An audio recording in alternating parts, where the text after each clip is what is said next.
dengar perusahaan-perusahaan kayak HM Sampurna, terus saya pernah di sana, di Adidas, saya pernah di sana, di PT Merck Sabdom Pharma,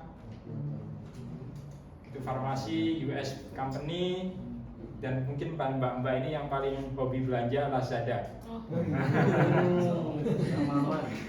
Itu beberapa saja yang mungkin saya bisa share pengalaman saya pribadi. Pagi saya ikut di sini, kita ada zikir pagi, ya kan, terus kita ada kajian, nanti ada tahsin. Menurut saya ini sebenarnya tidak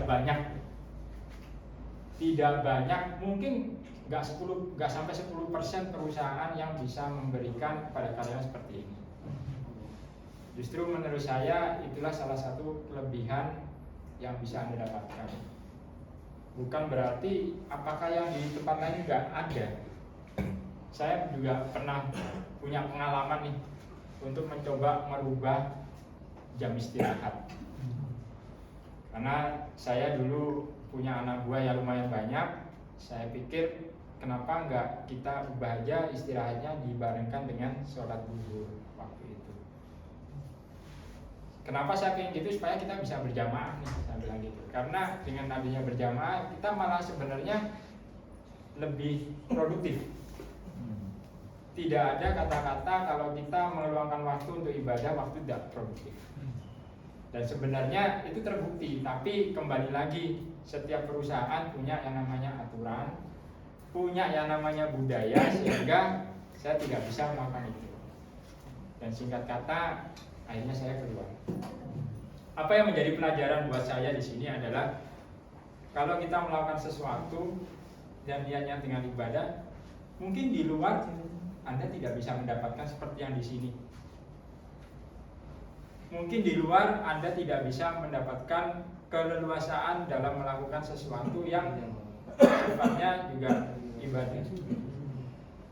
Saya pikir dengan adanya di sini, mas-mas, mbak-mbak, bapak-bapak di sini yang sudah menikah berapa orang ya? Dan katanya ada yang istrinya kerja di sini. Cinlok ya. Dan itu salah satu keuntungan. Perusahaan banyak yang tidak memperbolehkan karyawannya nikah satu perusahaan atau satu divisi. Bahkan satu perusahaan ada yang nggak boleh. Saya pernah mengalami itu. Saya tadi ngobrol sama Pak Samsul, nggak apa-apa. Kalau di sini kita nggak, yang penting dijaga norma-norma profesional. That's fine, oke. Itu menurut saya, wah bersyukur. Walaupun mungkin kalau mau bersyukur saya sudah telat nih ibaratnya. Karena saya sudah menikah hampir 19 tahun yang lalu gitu. Tapi kembali lagi sebenarnya hal-hal seperti ini yang mungkin Mas, Bapak, Mbak, dan Ibu-ibu di sini wajib syukuri. Karena walaupun ngomong perusahaan besar itu nggak banyak yang memperbolehkan dengan alasan profesionalisme. Dan kalau kita ngomong masalah target, pasti saya yakin semuanya kita punya target masing-masingnya. Tadi saya dengar Mas Samsul bilang kita semua orang punya KPI, benar ya? Di performance indicator. Dan itu menurut saya salah satu bukti bahwa kita di sini tidak hanya menjaga kekeluargaan, tapi profesionalisme. Profesionalisme itu diukur dari apa? Ada yang tahu nggak? Performance, kinerja. Yang akhirnya muncul adalah namanya pencapaian. Nah, pencapaian ini yang harus kita tahu. Bahkan kalau saya dulu di tempat yang lama, saya sediakan waktu ini untuk anak buah saya, khususnya yang langsung berreport pada saya. Kalau ada kesulitan, ngomong. Kalau ada hambatan, kasih tahu saya. Karena apa? Kalau tidak kasih tahu, saya juga nggak bisa bantu. Karena apa? Suatu perusahaan atau organisasi itu bisa berkembang dan bisa sustain atau bisa berjalan kalau dari atas dan ke bawah dan bawah ke atasnya itu komunikasinya lancar.